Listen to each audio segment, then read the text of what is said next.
धन्यवाद करते हुए मेरा वाणी का समापन। धन्यवाद। थैंक यू ममता जी, आप समय से बहुत पहले भी खत्म कर चुके हैं। Next speaker will be Shri Upendra Kushwaha ji. आपके पास 3 मिनट है सर। महोदय, मैं सरकार का, आदरणीय नरेंद्र मोदी जी प्रधानमंत्री जी का और स्वास्थ्य मंत्री जी नड्डा साहब का धन्यवाद करता हूं।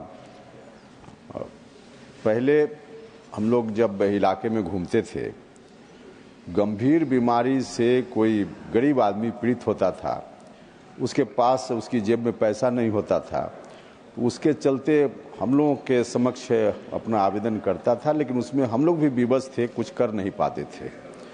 और अंत में कई उदाहरण इस तरह के हैं कि पैसा के अभाव में मरीज दम भी तोड़ देता था।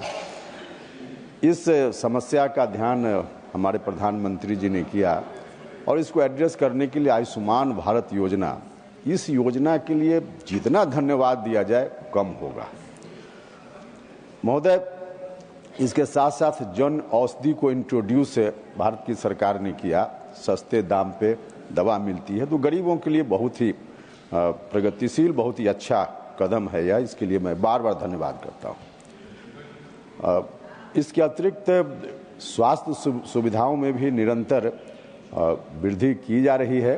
खासकर हमारे बिहार में एक एम्स पहले से था, दूसरा एम्स अभी शिलान्यास हुआ है और राज्य की सरकार भी भारत सरकार की मदद से वहाँ निरंतर स्वास्थ्य के क्षेत्र में बहुत कुछ काम कर रही है। लेकिन इसके बावजूद जो बड़ी बीमारी है, उन बीमारियों के मद्देनजर अगर हम बात करें तो जब बड़ी बीमारी से ग्रसित कोई व्यक्ति होता है, उनकी आवश्यकता और जितनी सरकार की सुविधा है, दोनों के बीच अभी भी गैप बना हुआ है बिहार में, जिसके चलते नतीजा होता है कि बिहार के रोगी बड़ी संख्या में दिल्ली आते हैं। दिल्ली एम्स में या बाकी जगह इलाज के लिए हम लोगों के यहाँ भी लोग आते रहते हैं।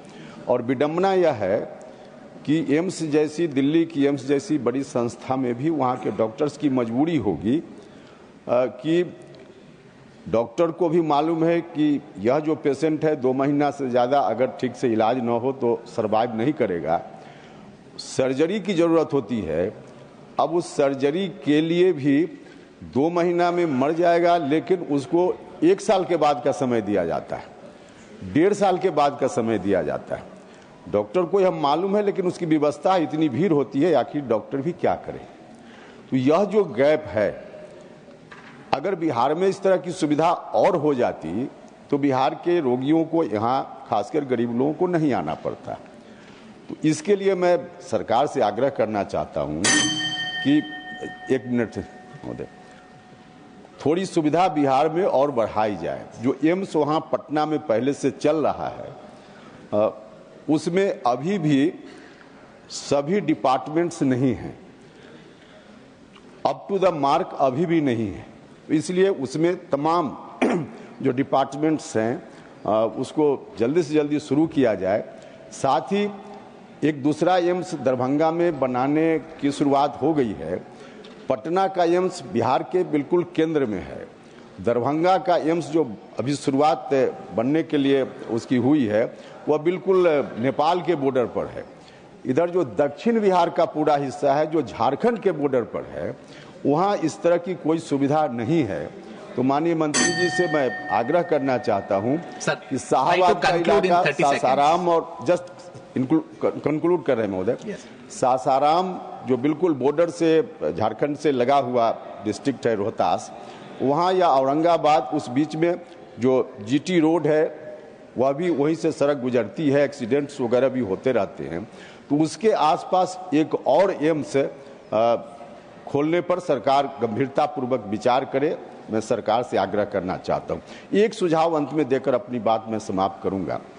सरकारी सुविधा कम होने के कारण कई बार लोगों को प्राइवेट अस्पताल में जाना पड़ता है, और प्राइवेट अस्पताल की जो दुर्दशा है, कुछ अच्छे अस्पताल जरूर हैं लेकिन अधिकांश प्राइवेट अस्पताल जो है वह लूट का अड्डा है महोदय, शोषण का अड्डा है।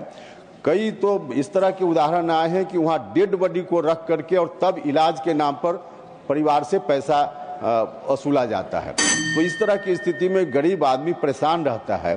हम आग्रह करेंगे माननीय मंत्री जी से कि प्राइवेट अस्पताल को रेगुलेट करने के लिए भी कोई ना कोई रेगुलेटरी बॉडी बनाने का काम सरकार को करना चाहिए, ताकि उन पर भी नियंत्रण हो और लोगों का इलाज ठीक से हो पाए।